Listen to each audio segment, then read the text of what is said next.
My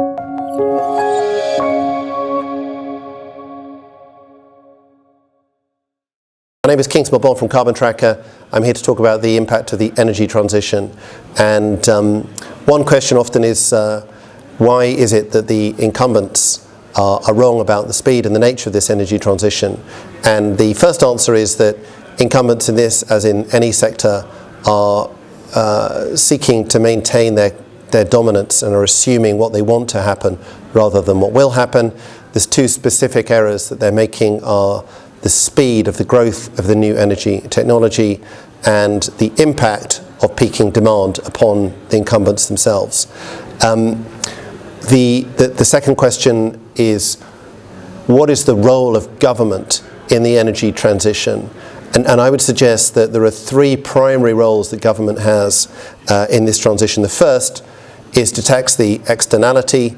The second is to create a policy framework to make the renewable energy transition take place painlessly. And the third is to ensure that the renewable energy transition is just with regards to all aspects of justice. So not merely the jobs for the incumbents, but also those who are dying of pollution and the costs which are being spent on maintaining the current fossil fuel system.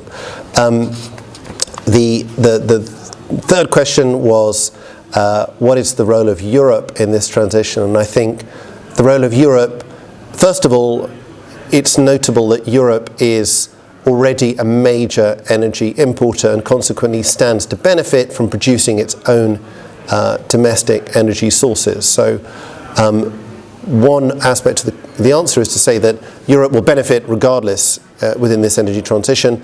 The second point to say is that now that the cost of renewable energies have fallen so far, actually you no longer need to subsidize this new technology, and it's now cheaper to implement this new technology than fossil fuel technology, so there are very significant positive financial consequences. And then I think thirdly, Europe has, with Denmark or North Germany or Norway, started to set the lead in terms of solving some of the more difficult aspects of the energy transition at the cutting edge.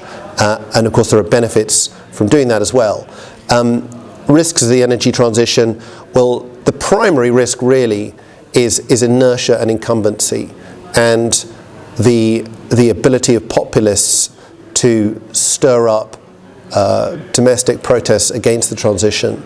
And consequently, I think the role of politicians is really to explain the truth of the advantages, the costs of renewables versus fossil fuels in order to avoid the inevitable pushback by incumbent interests.